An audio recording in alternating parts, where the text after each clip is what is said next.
Assalamualaikum warahmatullahi wabarakatuh. Saya Sofidi Zalinda, NIM 1804365. Pada minggu ini kita akan membahas pertanyaan yang disajikan. Yang pertama dari buku Balzan yang nomor 1, yaitu tentukan sistem pendukung keputusan atau DSS dan sistem pendukung keputusan grup atau GDSS, dan jelaskan perannya dalam bisnis. Sistem pendukung keputusan DSS adalah suatu sistem yang membantu manajer membuat keputusan untuk memecahkan masalah semi terstruktur yang dapat meningkatkan efektivitas pengambilan keputusan manajer. Yang termasuk sistem pendukung atau DSS adalah 1. Text oriented DSS, 2. Database oriented DSS, 3. Spreadsheet oriented DSS, 4. Solver oriented DSS, 5. Rule oriented DSS, 6. Compound DSS. Sedangkan sistem pendukung grup atau GDSS adalah suatu sistem berbasis komputer yang mendukung kelompok orang yang terlibat dalam suatu tugas atau tujuan bersama yang berkontribusi pada pemecahan masalah dan dengan menyediakan suatu pengaturan yang mendukung komunikasi. Terdiri dari 3 komponen, yaitu perangkat keras, yaitu yang meliputi alat elektronik seperti komputer, peralatan yang digunakan untuk jaringan, papan display elektronik, dan peralatan audio visual. Perangkat keras juga meliputi fasilitas konferensi, termasuk pengaturan fisik seperti ruangan, meja, dan kursi yang ditata sedemikian rupa sehingga mereka dapat mendukung diskusi kelompok dan kerja tim.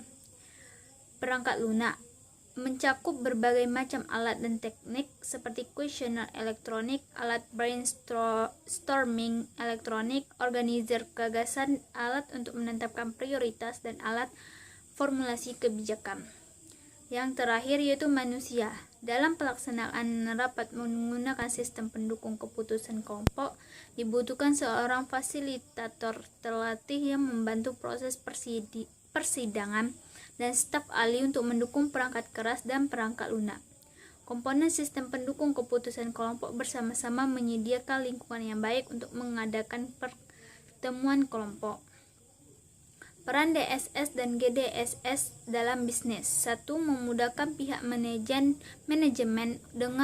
dalam merencanakan, mengawasi, mengarahkan, dan mendelegasikan tugas kepada seluruh departemen yang saling atau harus berkoordinasi. 2. Dapat meningkatkan produktivitas serta menghemat biaya secara optimal dalam perusahaan. 3. Meningkatkan kualitas sumber daya manusia karena adanya sistem unit kerja yang terarah dengan baik. Semuanya diatur secara sistematis. 3. Membuat pengelolaan data semakin efisien dan efektif serta dapat dilakukan real time dan secara akurat. 2. Yaitu tentukan sistem pakar dan jelaskan peran yang mereka mainkan dalam bisnis. Sistem pakar adalah aplikasi komputer yang menggabungkan peralatan komputer, perangkat lunak, dan informasi khusus untuk meniru nalar dan nasihat ahli manusia. Sebagai cabang dari kecerdasan buatan, sistem pakar memberikan nasihat dan penjelasan khusus disiplin ilmu kepada penggunanya.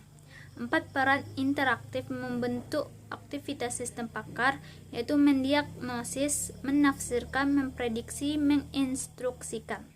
Dengan menggabungkan umpan balik dengan berbagai kombinasi kurikulum diagnostik, interpretatif, dan prediktif, sistem pakar dapat menjadi tutor pribadi yang disesuaikan dengan baik atau kelas kelompok sepenuhnya dikembangkan dan terstandarisasi. Instruksi berbantuan komputer berkembang pesat sebagai bidang penyelidikan dan pengembangan untuk bisnis. Yang ketiga, bagaimana seorang manajer dapat menggunakan otomatisasi, perampingan, dan rekayasa ulang proses bisnis untuk mendapatkan efisiensi dan efektivitas operasional. Manajer dapat menggunakan otomatisasi, perampingan dan rekayasa ulang proses bisnis untuk mendapatkan efisiensi dan efektivitas operasional dengan cara mempersingkat proses bisnis dengan mengurangi jumlah langkah melalui penghapusan yang tidak perlu, otomatisasi mengurangi biaya operasi dengan mengkomputerisasi tugas yang dilakukan karyawan secara manual. 3. Business process reengineering, meningkatkan proses dengan merombak alur kerja untuk mencapai faktor penentu keberhasilan perusahaan dan indikator kinerja utama. 4. Apa itu kecerdasan buatan? Apa saja 5 jenis sistem AL? Aplikasi AL apa yang menawarkan nilai bisnis terbesar? Kecerdasan buatan adalah simulasi dari kecerdasan yang dimiliki oleh manusia yang dimodelkan di dalam mesin dan diprogram agar bisa berpikir seperti halnya manusia. AL mensimulasikan pemikiran perilaku manusia seperti kemampuan untuk bernalar dan belajar. 5 jenisnya adalah sistem pakar, jaringan neural, algoritma genetika, agen cerdas, dan virtual reality. Nilai bisnis terbesar diperoleh dari penggunaan sistem pakar. Ini karena mereka diprogram untuk menemukan solusi yang akan dimiliki seorang ahli. Ini lebih baik daripada memiliki seorang ahli di tangan karena lebih murah dan tersedia setiap saat. 5. Jelaskan contoh keputusan-keputusan yang dihasilkan dari keberadaan DSS dan GDSS, serta contoh keputusan-keputusan yang dihasilkan dari keberadaan ES. Apa kesimpulan yang bisa sebenarnya? DSS berbasis spreadsheet untuk menganalisis biaya penyelenggaraan pendidikan. Manajemen lembaga pendidikan memerlukan alat bantu dalam perencanaan anggaran yang dapat mensimulasikan pengaruh kebijakan manajemen terhadap anggaran operasional dan menghasilkan informasi keuangan untuk digunakan dalam menetapkan alternatif pemodelan anggaran yang akan diterapkan. Sistem pendukung keputusan yang digunakan adalah DSS berbasis spreadsheet yang menggunakan kebijakan manajemen sebagai acuan untuk menentukan besaran komposisi anggaran operasional pendidikan dari tahun ke tahun dalam bentuk program analisis anggaran. 6.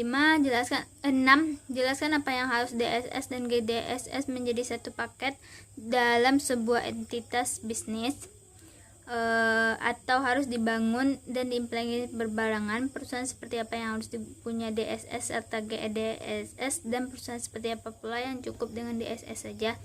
Pula contoh DSS maupun GDSS pada sebuah entitas bisnis. Menurut saya sebaiknya diterapkan secara bersamaan karena DSS merupakan sistem untuk membantu manajer dalam mengambil keputusan dengan cara mengamati lingkungan di dalam perusahaan. Sedangkan GDSS mencari solusi permasalahan melalui pengumpulan pengetahuan dalam suatu kelompok, sehingga jika DSS dan GDSS diterapkan menjadi satu entitas akan lebih baik dan lebih akurat. Sekian dari saya. Assalamualaikum warahmatullahi wabarakatuh.